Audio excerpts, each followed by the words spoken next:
USA History, Lesson 2, Early America.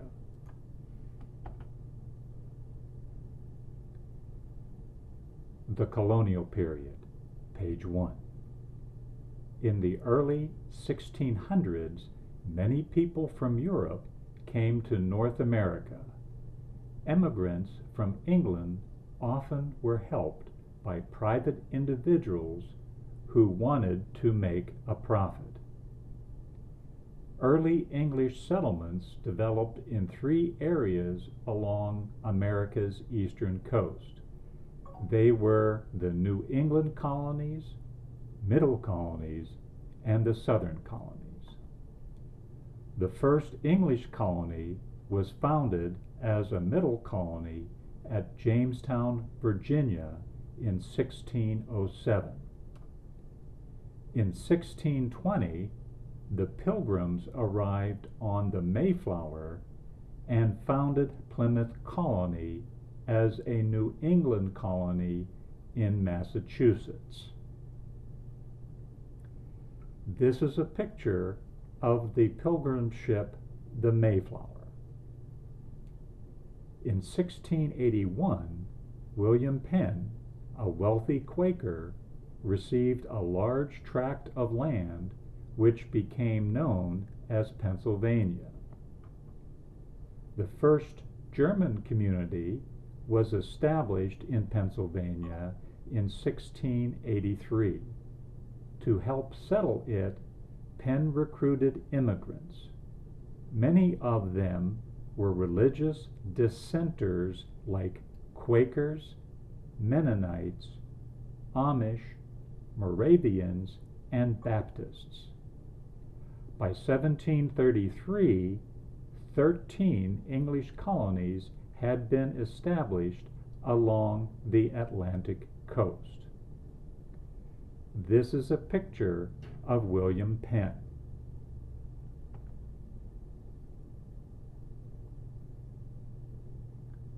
Questions. Where was the first colony founded in America? When did that happen? Where was the first English colony founded in America? When did that happen?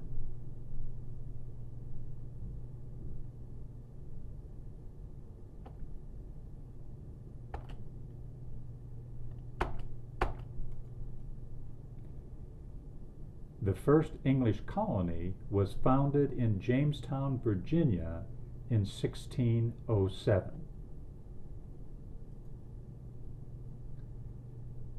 What is the name of the ship that brought pilgrims to the Plymouth colony in Massachusetts?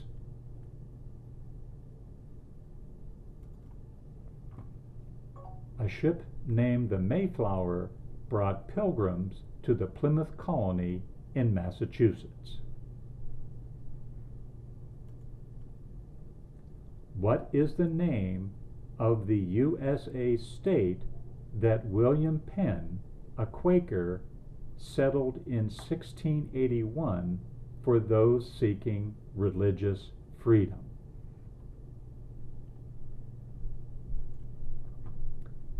Pennsylvania is the name of the state established by William Penn for those seeking religious freedom.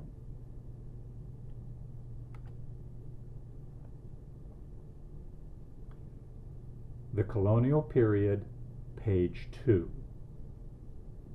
Most emigrants left their homelands to escape political oppression, to seek the freedom to practice religion, or for adventure and opportunities they did not have at home. Most settlers were English, but there were also Dutch, Swedes, Germans, some French Huguenots, and a few Spaniards, Italians, and Portuguese. Few colonists could pay the cost of passage. In some cases, they came as indentured servants who agreed to work as contract laborers for a short time. In other cases, the expenses of travel were paid by colonizing agencies. The first African slaves were brought to Virginia in 1619. At first, many came to America as indentured servants who could earn their freedom. By the 1660s, Africans were brought to America in shackles for a lifetime of slavery. This is a picture of indentured servants working for their freedom. This is a picture of some of the first slaves brought to Virginia.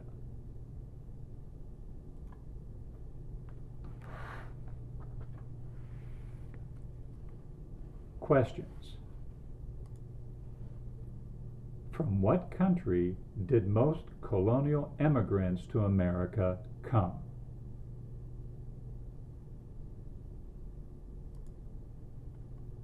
Most colonial immigrants to America came from England. How did some immigrants finance their passage to colonial America? Some immigrants financed their passage to America by becoming indentured servants to pay for their travel. From what continent did colonial Americans bring slaves? Colonial Americans brought slaves from the continent of Africa.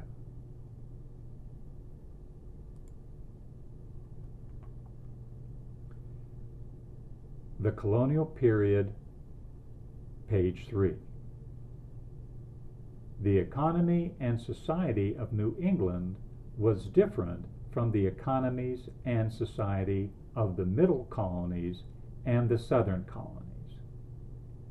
New England has thin, stony soil and long winters. The soil and winters made it difficult to make a living from farming. To make their living, smart New Englanders used water power and established grain mills and sawmills. Most early New England settlers lived in villages and towns around the harbors, and many carried on trades or businesses. The sea became a source of great wealth for them. This is a map of the New England colonies. They were Massachusetts, New Hampshire, Vermont, Connecticut, and Rhode Island. This is a picture of a water-powered grain mill. This is a picture of New Englanders making their living from the sea.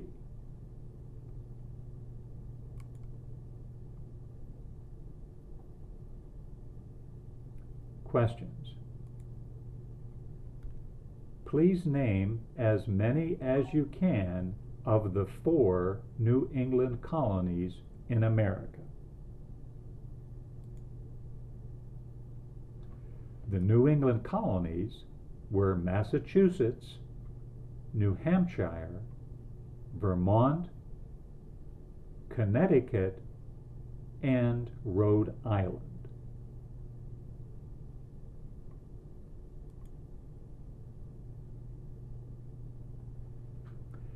The colonial period, page 4. Society in the Middle Colonies was more varied and city-like than the society in New England. By the end of the 18th century, 30,000 people lived in Philadelphia, Pennsylvania, who spoke many languages, came from many creeds, and earned their living in trades. Many German Quakers lived in Philadelphia, Pennsylvania. Also, Germans became the colony's most skillful farmers.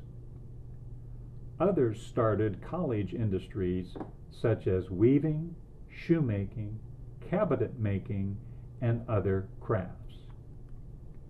The Scots and Irish settled in rural Pennsylvania, where they cleared land and lived by hunting and working small farms.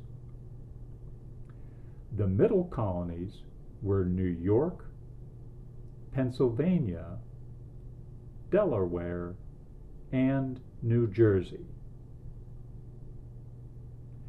This is a picture of the Quakers communicating with the Indians near Philadelphia.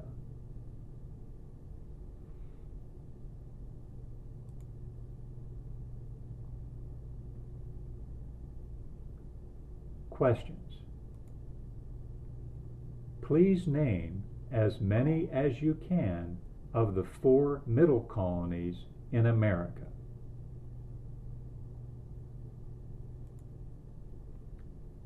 The middle colonies are New York, Pennsylvania, Delaware, and New Jersey.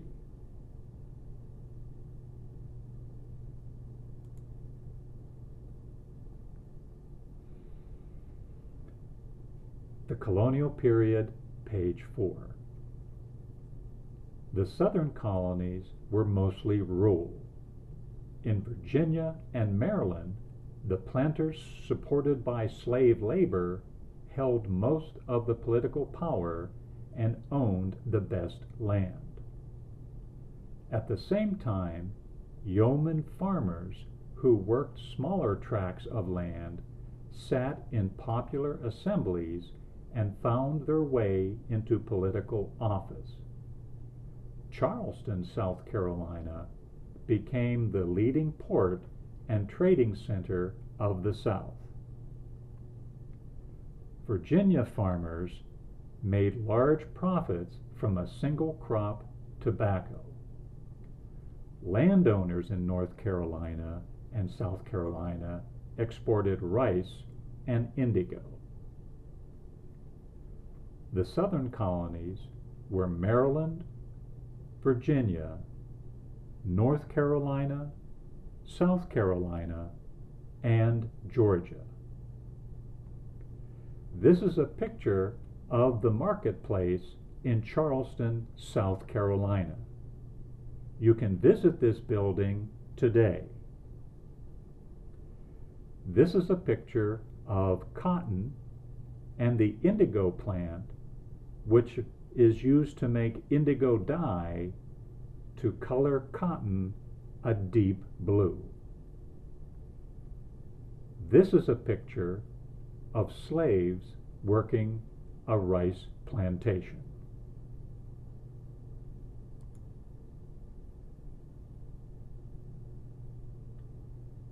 Questions. Please name as many as you can of the 5 Southern colonies in America.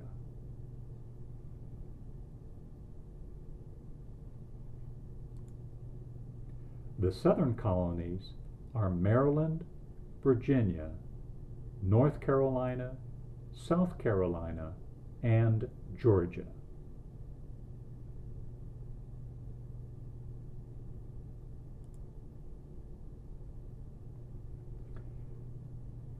The colonial period, page 5. By the early 18th century, colonial legislatures had 2 significant powers: the right to vote on taxes and expenditures. These legislatures had the right to make their own laws rather than merely act on laws made by a royal governor from England. The colonial legislatures used their rights to check the power of English royal governors and to pass laws and to expand their power and influence. In time, the center of colonial administration shifted from London to the colonial capitals. This is a picture. By the early 18th century, colonial legislatures had two significant powers: the right to vote on taxes and expenditures. These legislatures had the right to make their own laws rather than merely act on laws made by a royal governor from England. The colonial legislatures used their rights to check the power of English royal governors and to pass other laws to expand their power and influence. In time, the center of colonial administration shifted from London to the colonial capitals. This is a picture of colonial legislatures collecting taxes in America. This is a picture of the Virginia State House located in Richmond, Virginia.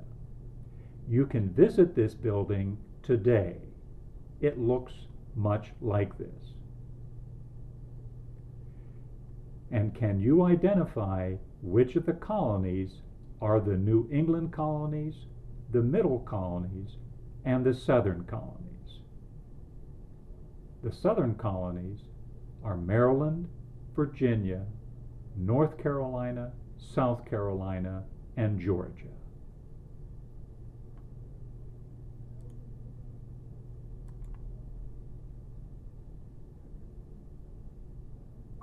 Questions. What is the capital of the state of Virginia? Richmond is the state capital of Virginia.